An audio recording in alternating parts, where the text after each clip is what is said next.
Have you ever found yourself just endlessly scrolling, feeling totally drained and distracted, but you can't seem to stop? You are not alone. And in this explainer, we are going to show you how to break free from that digital haze and literally rewire your brain in just 1 week. You know what I'm talking about, right? I call it zombie mode. You just pick up your phone to check one thing and bam, an hour has completely vanished. You've been scrolling the whole time, but you honestly can't remember a single thing you saw. It's this weird digital trance, and trust me, it is designed to keep you there. You see that little red dot on your app icon? That is not just a friendly reminder. No, it's a digital trigger. It's basically a modern-day Pavlov's bell. It has been engineered to create a craving, an itch you just have to scratch, pulling you back into the app over and over again. Okay, so if we're gonna break free, we first have to understand the brain chemical that's running the whole show, dopamine. But what if I told you that almost everything you think you know about it is probably wrong? This right here, this is the secret. There's a huge difference between liking something and wanting something. Liking is that simple pleasure, the actual enjoyment you get from eating a piece of chocolate. That's driven by opioids in your brain. But wanting, that's the intense craving for it, the motivation to go get it. And that is driven by dopamine. They are two completely different systems, and understanding this is the key to unlocking the whole trap. So let's get this straight once and for all. Dopamine is not the pleasure chemical. It is the wanting chemical. It's all about the chase. It's that restless urge to check your phone, not the actual satisfaction you get when you finally do. It's the chemical of more, not the chemical of enough. And here's the craziest part. Your brain actually releases more dopamine in anticipation of a reward than when you actually get the thing. It's the possibility of seeing an amazing post, the chance of getting a like that keeps you scrolling. Tech companies know this, and boy, have they weaponized it against us.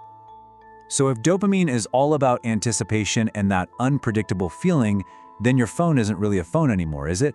It's a slot machine that you carry around in your pocket, and the house always wins. I mean, look at this. The comparison is just uncanny, right? Pulling down to refresh your feed is exactly the same psychological mechanism as pulling the lever on a slot machine. You're just hoping for that jackpot, that one great post. It's the unpredictable nature of the reward that makes it so addictive. You're not just scrolling, you are literally gambling with your attention. And this is how they get you. This is the addictive loop in action. It starts with a trigger, that little red dot. Then comes the action. You open the app. Then the unpredictable reward. Maybe you see something cool, maybe you don't. And finally, reinforcement. That dopamine hit you got during the anticipation makes the whole habit stronger. It's a vicious cycle that is designed to repeat endlessly. And make no mistake about it, this is all by design. This is a masterclass in psychological manipulation. Infinite scrolls, you never reach the end. Pulled to refresh, that slot machine lever. Autoplay videos that just keep you watching. These aren't user-friendly features. They are weapons of mass distraction, engineered to keep you glued to the screen. And what's the result of all this? Your brain's reward system gets totally fried. The simple pleasures in life, like reading a good book or just going for a walk, they just can't compete with this digital fire hose of stimulation. You start needing a bigger and bigger digital hit just to feel normal. And that is a really dangerous game to be playing. Okay, so that's the bad news. But here's the good news. You can absolutely fight back. Your brain is incredibly resilient. And with the right game plan, you can break free. So let's dive into the 7-day detox that will help you take back control of your own mind. Here it is, your 7-day battle plan. Each day, we're going to systematically strip away another layer of digital noise, giving your brain the breathing room it desperately needs to heal and reset itself. You ready to do this? Let's go. Day 1 is all about taking back control of your immediate digital environment. First things first, before you do anything else, grab a piece of paper and write down why you're doing this. What do you want to get back? Then, it's time to silence the chaos. Turn off every single notification that isn't from an actual human being. No more dings, no more buzzes, and definitely no more of those little red dots. You are in charge now. All right, you've silenced the constant pings. Now it's time to remove the temptation itself. Day 2 is all about creating an environment that actually supports your goal, instead of sabotaging it. Okay, take a deep breath and delete your most addictive apps. I know it sounds scary, but remember, it is just for 1 week. You can always reinstall them later. The whole point here is to give your brain a real break from those super powerful, unnatural stimuli. This is the single most effective way to do it. So after day 3, where you'll have set up some tech-free zones like your bedroom, we're ready for the big one. Day 4 is a full-blown social media fast. That's right, for 24 hours, you're off all social media. No scrolling, no quick peeks, no exceptions. This is about breaking that powerful cycle of seeking validation through likes and comments and learning to find that validation from within yourself again. Okay, so you've had an analog evening on day 5, you've connected with nature on day 6, and now you've made it. It's time to face the final boss, day 7.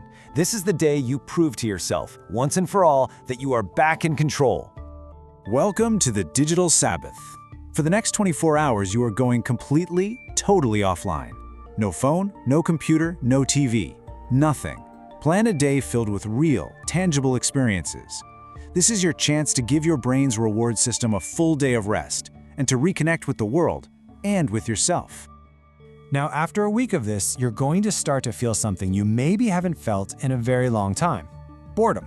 And that, my friend, is a very, very good thing. In fact, you could say it's the entire point. We've been taught to fear boredom, right? To see it as this empty void that needs to be filled instantly with some kind of digital noise. But what if boredom is actually a gift? What if it's the quiet space where your brain can finally heal, where your best ideas can bubble to the surface, and where you can finally hear your own thoughts again? And in that newfound quiet space, you'll find room for something so much better: high-quality leisure. These are the activities that actually nourish your soul, the things that challenge you, connect you, and leave you feeling truly alive. This is the real antidote to the empty calories of the digital world. Look, this detox isn't about rejecting technology forever. It's about reclaiming your humanity from it. It's about consciously choosing what you pay attention to, and in doing so, choosing how you want to live your life. So, the real question is, now that your brain is reset, what will you build with it?